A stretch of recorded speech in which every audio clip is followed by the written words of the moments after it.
Hi, everyone. I'm finally getting around to closed captioning this chapter 9. I think you'll like this chapter, especially the videos that I did in the other part of the book, but of the assignments. But anyway, let's get started on this chapter. So this chapter looks at market equilibrium and product price in an imperfectly competitive scenario, and that would be we talked about perfect competition already, so that has to do with farming and the situation we have many small producers all producing the same thing. So imperfect competition has to do with differentiating a products. So I like this quote. It's from the book. I thought it was really good. It says, "The reason people find it hard to be happy is that they always see the past better than it was, the present worse than it is, and the future less resolved than it will be." So I think that's a good statement. I'm not sure exactly what it has to do with the chapter, but moving on. Okay, so let's look at market structure characteristics. So when we look at a business firm, we try to categorize the type of market structure. And so far, we've only learned one market structure, and that is perfect competition. So this chapter tries to teach you other types of market structure. And the way they do that is by looking at how it fits these categories. So the number of firms and size distribution. So we learned in a competitive market, you have to have many small firms. That would characterize a competitive market. Product differentiation doesn't exist in a competitive market because you have homogeneous products. If there's entry barriers, you have a different type of market structure. For example, in farming, there are no entry barriers. An entry barrier could be something like a patent, and that stops people from copying your product and makes you a monopoly. And then the existing economic environment, which we talked about, being able to find your production costs, understanding there's a lot of information out there, and we looked at the UC cost studies to see that. So this is how we determine what type of market structure, if it's not perfect competition, a firm belongs to. So let's talk about entry barriers first. So entry barriers are things that block companies from coming into a business. And these are 4 examples your book gives. I think you can read them and understand them a little bit. I'm not going to go into too much discussion about them. Absolute cost savings have to do with buying your inputs cheaper, like you're buying a rail car of feed rather than, a truckload of feed. That's a cost savings. Economies of scale. Remember, their fixed costs are spread out over more output, so their fixed costs are lower. Some of you, I hate the word factory farming, but when you think of large-scale agricultural companies, those are economies of scale. Access to capital and your production costs, that can be an entry barrier because a larger firm has more access to capital, can get a bigger loan, build a business faster than a little guy. So that can be an entry barrier. And then entry barriers like preferential government policies, where a business gets, a contract, and that can be an entry barrier. And that can have to do with that crony capitalism you're going to learn about a little bit later in the other video I'm going to show you. So up to now, we've been assuming that the firm and market reflect the conditions of perfect competition. We said farmers come as close to that as possible. You have many small firms all producing the same thing, number 2, yellow corn, and then you have no barriers to entry, no patents, as well as no barriers to exit. So those are kind of characteristics of peer competition. And perfect knowledge of market conditions, understanding market prices. Everyone has access to the same information, and we saw that in the UC cost studies. So we've learned up to this point, chapters 3, 4, and 5, we looked at consumer behavior, which is demand. The last chapter we looked at production costs, and we've looked at market supply. Supply is driven by producers, and producers determine the quantity they're going to bring to the market based on market price. Where supply and demand meet is market equilibrium. So we learned that already, and that works in a purely competitive market. So what we're going to look at is this concept of imperfect competition in selling. Just remember that.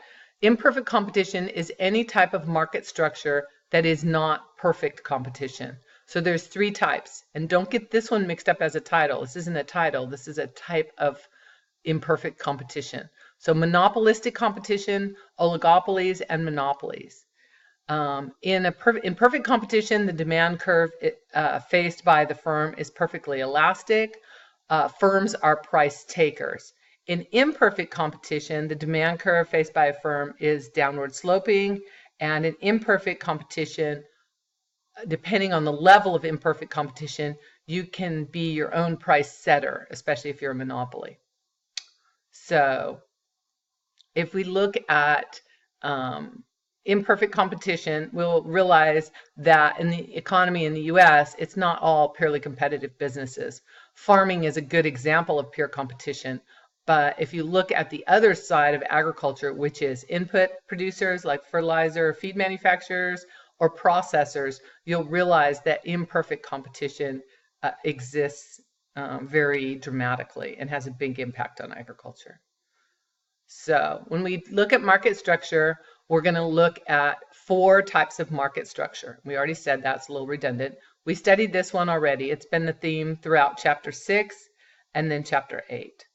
Imperfect competition has to do with anything that deviates from pure competition. So monopolistic competition, oligopolies, and monopolies.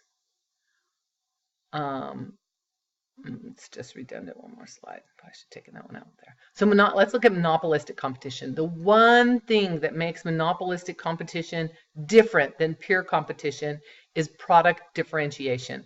That is the key. You have to remember that. So monopolistic competition is the first deviation from pure competition. So that's the first place that producers go. So let's say, for example, you're a dairyman and you are tired of being a price taker. So what do? You differentiate your product. Some of you have already told me about Rosa milk or Nutcher milk. You're branding your product. You're making it so consumers can identify it through advertising or other types of promotion, social media, something like that. So that is the first type of non-perfect competition, and that's called monopolistic competition.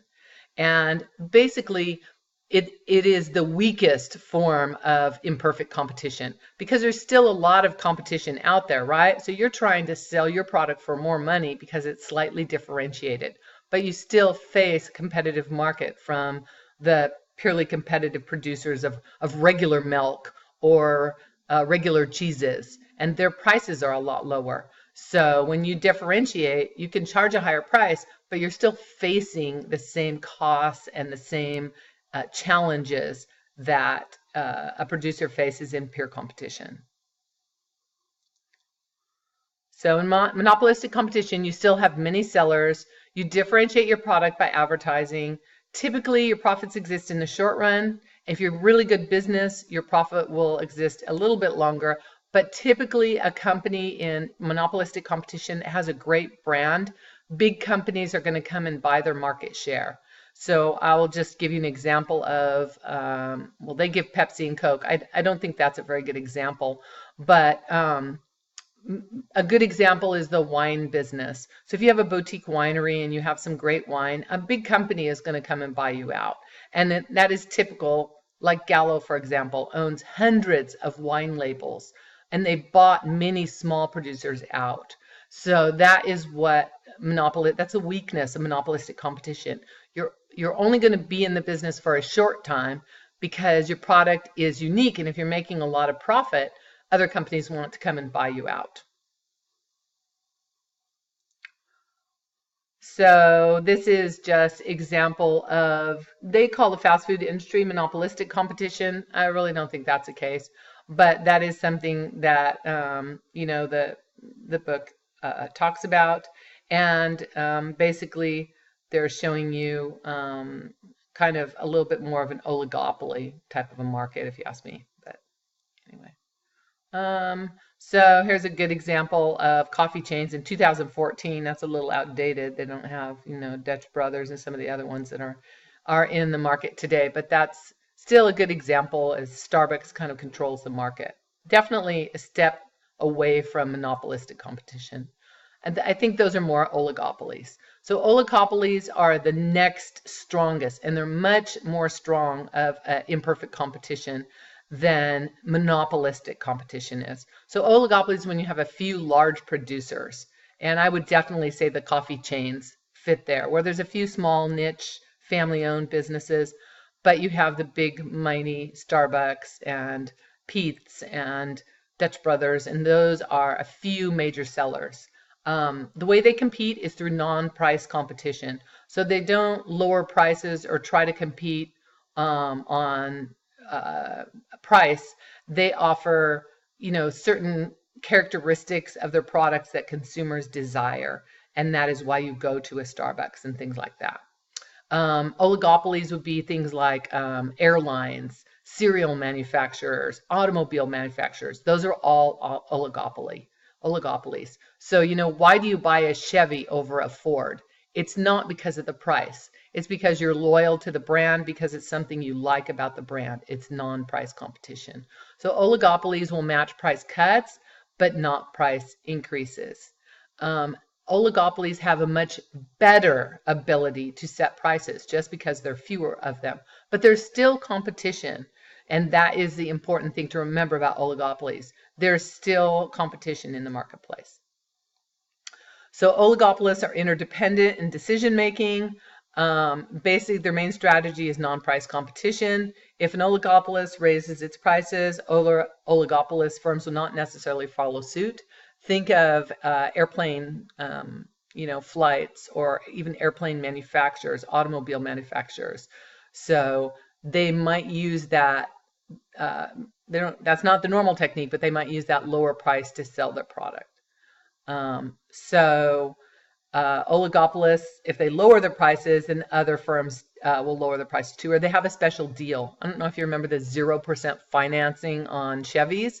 Ford immediately followed with its own version of 0% interest on financing vehicles, and that is type of lowering price.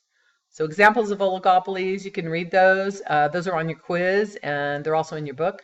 So farm machinery, domestic automobile industry, domestic airline industry, the pesticide and fertilizer industry are all good examples of oligopolies. And the products they sell are largely identified or differentiated by a brand name that is easily recognizable. So let's talk about monopolies now.